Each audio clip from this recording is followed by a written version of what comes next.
Good morning, here is Danny. I'm just sitting in my Sigbiker studio Sunday morning watching some bikes online. Before I go to the topic of this episode, short announcement. I did create another channel called e-Sigbiker, e-Sigbiker, in order to answer your questions, your buyers' questions, because I'm getting hundreds of these each day. Can you imagine? Hundreds of buyers' questions each day on my pretty small channel still. So I don't want to do these website-based episodes on my main channel. Those will be published now on the e-Sigbiker channel. More info just at the end. And now straight to the topic. 27.5 cross-country racing bikes. We are not talking about some trail bikes, some mountain bikes, but cross-country racing bikes. I am preparing the episode on this main channel of the advantages of a 650B wheel size for cross-country, because there certainly are some. And there is not many brands that will give you now the option of the mid-size wheel 650B wheel for the cross-country bike. So today, some bikes that can still be bought on the smaller wheel. All right, so Merida. Merida does not operate in US, unfortunately. This is a really good brand. If you don't know, Merida does produce for Specialized. They have at least some huge investment in Specialized brand. So this is really good, high quality brand. This is Big 9. Cross-country, Big 9 team, cross-country racing bred machine. But you can buy also this one called Big 7 team in not only X, XS and S, but also medium and large. So as you know, for example, Cannondale, Specialized Trek, most of the big manufacturers no longer have medium, large size cross-country bikes with the 650B. They will only give you that for small and extra small sizes. So here you can choose it. Then the full suspension cross-country bike, it's Merida. I don't like this when I'm doing something and it like goes down. Ugh, I hate this on the websites. Merida 96. Super efficient cross-country bike. That's my bike. I have just different fork, RS1. And this one here, it's just a little bit different approach. So extra large and large 29er, but medium, you can choose between both, either 29er or 27.5, which is nice. And then small, only 27.5. So when I'm 6 foot tall, maybe I would choose a medium 27.5 wheel.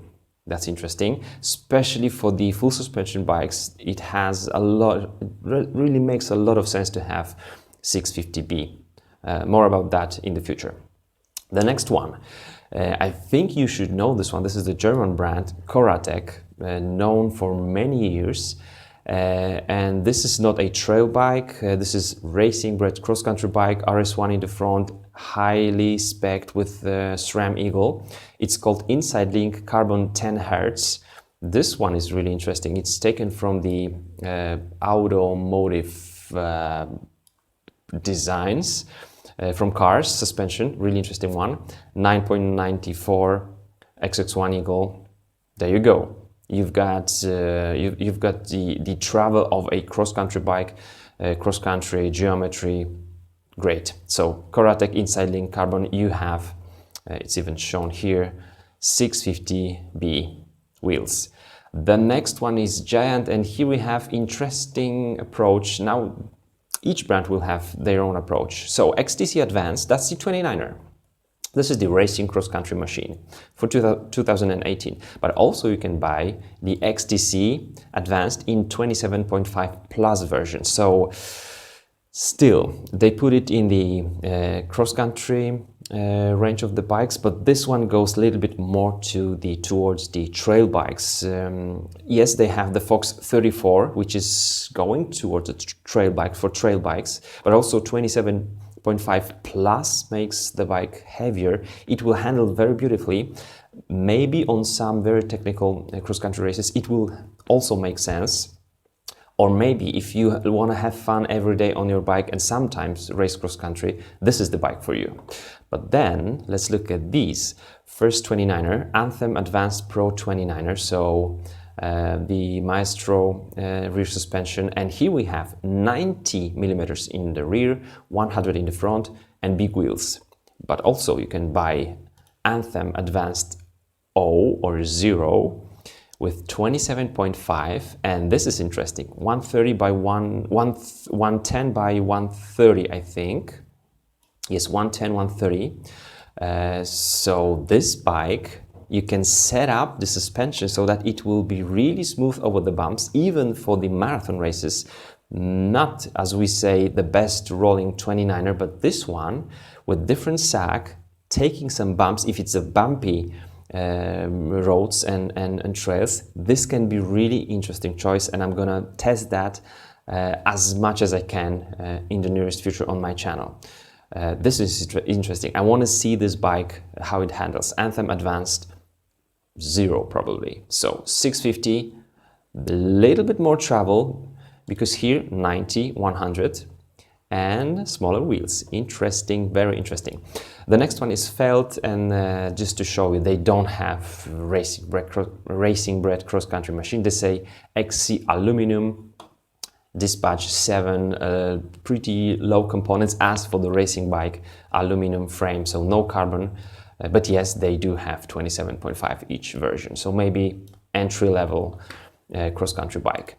Rose, they don't have hardtail for 27.5, but they do have the full suspension bike, Thrill Hill 27.5. There won't be any huge travel here, 100 millimeters in the front, so I assume no more than 100 in the rear. They don't say that here. Which is so helpful. We need to know what's the travel of the rear suspension. But anyway, pretty nice components. 2-by drivetrain. Very often those brands giving us 650B option will put some little bit lower components and 2-by drivetrain. So more versatile bike, can really perform very well on the cross-country races. The next one is Thunderbolt from Rocky Mountain. They do have, of course, the cross-country 29ers hardtail and full suspension. This one is XC Trail, because yes, we have a lot of travel as for a cross-country bike. 130, 120 and 27.5, not plus, but 27.5, interesting one. The dropper post, pretty helpful. I would just replace the handlebars with the flat bars, and I would put some bar ends on it. For some it would look weird, but I think this bike can also perform well.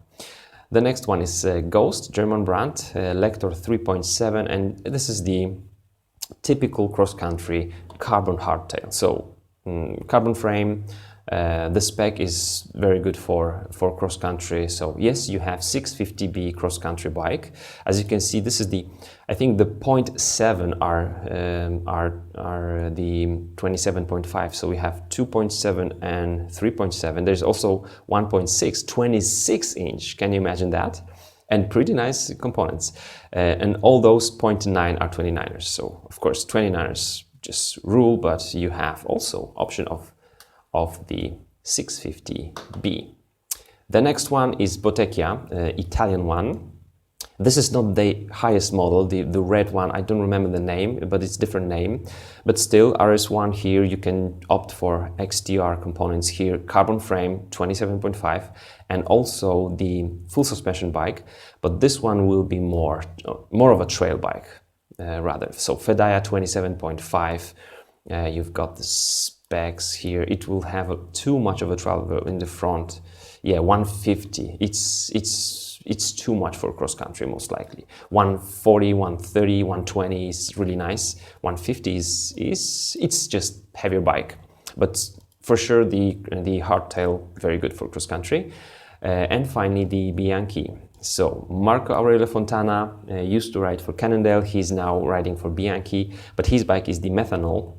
And that methanol cross-country racing bike doesn't have any 650B option. The ethanol does have. So GX 2x10, 2,700 euros. Yes, Bianchi do give you option of the mid-size wheel. So this is it. If you were just interested in this topic, that's it. If you know some brands that give you option of racing cross-country bikes, put the links in the comments. If YouTube doesn't approve it, I will approve it, because I'm interested whether my research shows most of the bikes already, or there are more. So most likely there are some more. Let me know. Thanks for watching. And now just a couple of words for my subscribers. So guys, yes, we had the poll when I asked you, do you want to have another channel for this kind of episodes? And most of you said no, like 70%. But then when I put this type of episode, like bikes from Eurobike, you just don't like it. I don't mean the views, I mean you dislike the videos. That means that my viewers subscribe to me mostly for my main content, which is bike maintenance, some comparisons, some technical stuff, training, bike fit, maybe not just featuring the bikes, because then you say, you are just advertising the bikes. I'm not advertising the bikes. I'm driving to Germany. I'm staying there for a couple of days. I'm shooting the videos and just putting those on YouTube for you guys, not for me. So this type of videos will be on the e-Sigbiker channel. So this website based, that's the last one on my main channel. Now we go with these to the e-Sigbiker, and we continue with the main content on the Sigbiker channel. Thanks for watching and understanding. See you tomorrow. Bye bye.